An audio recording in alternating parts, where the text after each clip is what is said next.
جی کتونکو دا وخت چې کوم زه ولاړ یم نو دا د اوسکۍ هغه ایریا دا کومه چې د سمال انډسټریل زون دپاره مختص شوې ده. دا سایډ چې کوم دی نو دا روډ سایډ ته دی، دا د بجلۍ ستنې هم راځي، دغه ځای کې د بجلۍ د ستنو سټور دی، ورسره بیا نور مارکیټونه دي مخامخ. خیر د روډ نه هغه ته پکې څه مسله نشته. دې طرف ته هغه چې کوم دی نو هغه راځي یوه ادیره ده، هغه ادیره راځي او بیا ورسره چې کوم دی داسې په بره باندې تاویږي.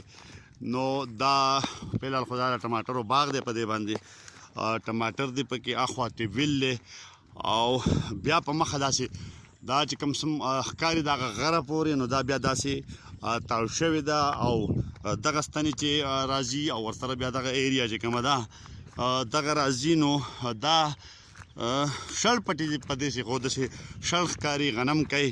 اوس خلکو کوشش کړی ده چې په دې باندې چې کوم دی د ټماټرو باغونه وکړي او نور سیزونه په وکړي او لکه زرخیزې کي. په دغې حواله باندې د اوسکۍ خلکو خپل یو خواري او محنت شروع کړی دی، کیدای شي دې لپاره یې چې یاره دلته کې د انډسټریل زون دغه وشي. خو دا وخت کې دا چې کوم یو باغ هم ولاړ دی، ورسره دلته د دې نه اخوا بیا چې کومه علاقه ده نو هغه شړه دا کندې دي او کاڼي دي پکې. نو دا باغونه دغه شړه علاقه او دا ټول حکومت صوبایي حکومت غواړي چې دلته انډسټریل زون قایم کړي. خو د اوسکۍ خلک چې کوم دی نو هغه د دې مخالفت کوي. هغوی وایي چې زموږ دا ځمکه چې کومه ده نو دا دغه زرعي ځمکه ده چې موږ له فصل راکوي، غنم، جوار او ټماټر یا بینډۍ یا نور څیزونه سبزی چې کوم دی نو دا زموږ د دغه ذریعه ده، د خوراک څښاک او د آمدن ذریعه ده دا ځمکې. په دغه حواله باندې د اوسکۍ خلک چې کوم دی نو مزاحمت کوي او وایي چې یاره انډسټریل زون چې کوم دی نو دا دې دلته نه جوړیږي او دا دې بل خوا لاړ شي. د دې څه مذاکرات او څه قصې هم روانې دي، خپل منځ کې هم دوی لګیا دي خبرې اترې کوي.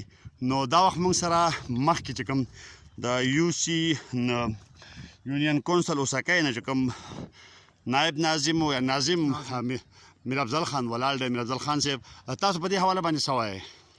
بسم الله الرحمن الرحیم.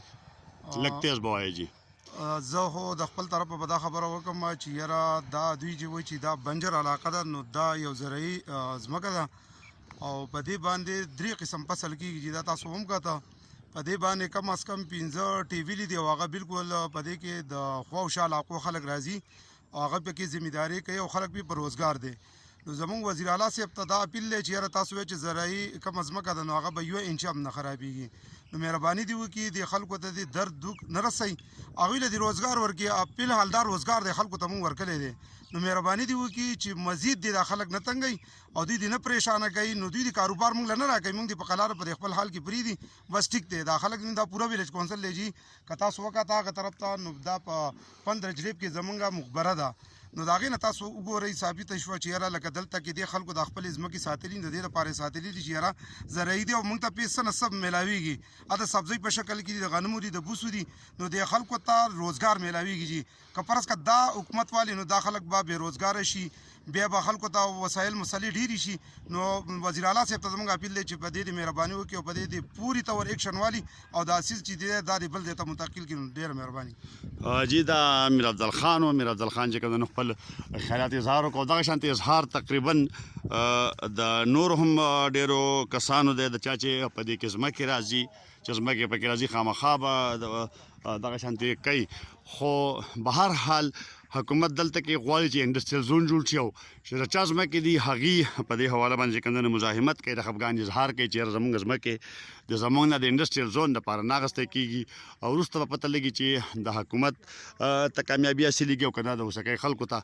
خو به هر حال په دې ځمکه باندې یو مسله چې کومه ده نو دا مخې ته راغلې ده.